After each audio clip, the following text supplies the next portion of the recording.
ආයුබෝවන් සුබ දවසක් හැමෝටම. රත් පැහැති වර්ණයෙන් බැබලෙන ජම්බු ගෙඩියෙහි උපත සිදු වූයේ.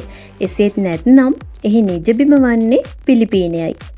එහෙත් තායිලන්තය, මලයාසියාව, නේපාලය, ඉන්දුනීසියාව සහ ශ්‍රී ලංකාව වැනි රටවල හොඳින් වැවෙන පළතුරක්. ගසෙන් කඩාගත් ජම්බු හොඳින් සෝදා පිරිසිදු කර ආහාරයට ගන්න ඕන.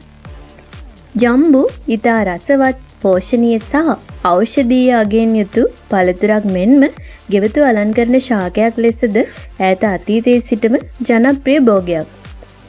ජම්බු ශාකය මලින් පිරී ගිය විටද වර්ණවත් පළවලින් බර වූ විටද එක ලෙස ඉතා අලංකාරයි. අතු බෙදී යාමේ හා පත්‍රවල ස්වභාවය අනුව ජම්බු යනු හොඳ සෙවණක් හා සිසිලසක් ලබා දෙන ගසක්. පැසුණු ජම්බු ගෙඩි විශේෂයෙන්ම ළමා පරපුර අතර ජනප්‍රිය රසවත් නැවුම් පළතුරක් වන අතර ජම්බු අපට ඉතා හුරු පුරුදු පළතුරක්. වැලි ජම්බු හැර අනිකුත් ජම්බු වර්ග සියල්ල ලංකාවට විදේශ රටවලින් හඳුන්වා දී ඇතැයි සැලකෙනවා. ශ්‍රී ලංකාවේ ප්‍රධාන වශයෙන් ජම්බු වර්ග 4ක් දක්නට ලැබෙනවා. මෙම වර්ග ප්‍රධාන වශයෙන් තනි ශාක ලෙස ගෙවතුවල වගා කරලා තියෙනවා. කලාතුරකින් වර්ග කිහිපයක් එකම ගෙවත්තක වගා කර තිබෙනු දක්නට ලැබෙනවා. මෙම සියලුම වර්ග ජම්බු ලෙස සාමාන්‍ය සිංහල භාෂාවෙන් හැඳින්වුවත් වර්ග අනුව වෙනත් ව්‍යවහාරික නම් කිහිපයක් තියෙනවා. මේවා නම් රතු ජම්බු, පිනි ජම්බු, වැලි ජම්බු, ලොකු ජම්බු, මහ ජම්බු, රට ජම්බු හා ඇට නැති ජම්බු ආදී විදියට හඳුන්වනවා. අපි බලමු මේ ජම්බු වල හිතකර ගුණ මොනවාද කියලා. මතක ශක්තිය වර්ධනය කිරීමට ජම්බු පළතුරට ඇත්තේ අපූර්ව ශක්තියක්. මල සමග ලේ යන තත්වයෙන් පෙළෙන අයට ජම්බු පළතුර ඉතා ගුණදායකයි. ඔබ මලබද්ධයෙන් පීඩා විඳින්නේද? එසේනම් එම තත්ත්වය මගහැරීම සඳහා ජම්බු පළතුර ආහාරයට ගන්න. අර්ශස් රෝගීන්ටත් සුදුසු පළතුරක්.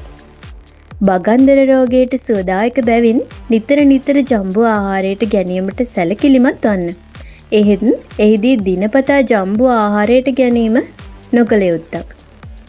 අධික තරබාර බවෙන් පෙළෙන අයට ජම්බු පළතුර කදිම ඖෂධයක්. තරබාර බව අඩු කර ශරීරයේ සාමාන්‍ය තත්ත්වයට පත් කරනවා. මුත්‍රා පිටවීමේ අපහසුවකින් සිටින අයෙකුට ජම්බු පළතුර ආහාරයට ගැනීමෙන් එම ගැටලුවෙන් ඈත් වීමට පුළුවන්. ආමාශයට ජම්බු පළතුරෙන් හිතකර තත්ත්වයක් උදා වෙනවා. දියවැඩියා රෝගයෙන් වේදනාවට ලක්වන්නන්ටද ජම්බු ඉතා ගුණදායකයි. අක්මාව විශාල වීමේ රෝගයටත් කදිම ඔසුවක්. පාචන රෝගයට ජම්බු පළතුරෙන් සහනයක් ලැබෙනවා.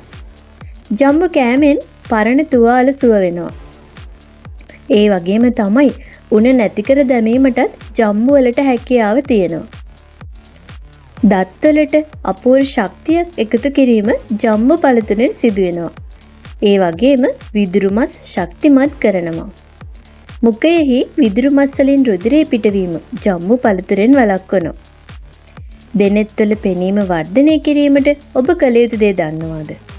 ජම්බු පළතුර කෑමෙන් දෙනෙත්වල පෙනීම වර්ධනය වෙනවා. අස්ථිවල ක්‍රියාකාරීත්වය හොඳින් තබා ගැනීමට මේ ජම්බු උපකාර වෙනවා. අස්ථි දි รา පත් වීම වළක්වනවා. හෘදයට ඉතාමත් හිතකර පළතුරක්. පිළිකා රෝගවලට ගුණදායක බැවින් ජම්බු පළතුර ආහාරයට ගැනීමට බිය විය යුතු නොවේ. ශරීරය ප්‍රාණවත් කිරීමේ හැකියාවත් ජම්බු වලට තියෙනවා. නීරක්තතාවයට ගුණදායක බැවින් ආහාරයට ඉතාමත් සුදුසුයි. ඒ වගේම තමයි අපි මේ ජම්බු වල ගුණ දැනගෙන ආහාරයට ගන්නවා වගේම ජම්බු වල අගුණ තත්ත්වයක් දැනගත යුතුයි. පොටෑසියම් වැඩිපුර ඇති බැවින් වකුගඩු රෝගයෙන් පෙළෙන රෝගීන්ට ජම්බු පළතුර අගුණයි. ශරීරයේ දැවිල්ල, කැසිල්ල ඇති අයටත් ජම්බු පළතුර සුදුසු වෙන්නේ නැහැ. ඔබට කැස්ස තදින් පවතින්නේ නම් ජම්බු කෑමෙන් වැළකෙන්න ඕන. තදින් බඩ දැවිල්ල තියෙන අයට වැඩිපුර ජම්බු කෑම අහිතකරයි. අපි දැන් බලමු ජම්බු වල අඩංගු පෝෂක වර්ග මොනවාද කියලා. ජලය, ශක්තිය, ප්‍රෝටීන්, මේදය, carbohydrate, thiamine, niacin, vitamin B, sodium, potassium, calcium, magnesium, phosphorus, යකඩ, කොප මේ කියන සියලුම පෝෂණ වර්ග ජම්බු වල අඩංගු වෙනවා. ඉතින් ඔබ මෙච්චර කාලයක් ජම්බු කෑවේ මේ දේවල් පිළිබඳ දැනගෙනද? නෑ නේද? ඉතින් තවත් මේ වගේ වීඩියෝ නරඹන්න අපේ YouTube නාලිකාව subscribe කරලා තියාගන්න. ඔබගේ යාළුවන්ටත් මේ දේවල් දැනගන්න ෂෙයා කරන්න. ආයෙත් දවසක මේ වගේ වීඩියෝකින් හමුවෙමු. වාහනයක් ගන්නයි විකුණන්නයි හදාගන්නයි ඇඟිලි තුඩේ දුරින් ලංකාවේ තියෙන හොඳම තැන rapid.lk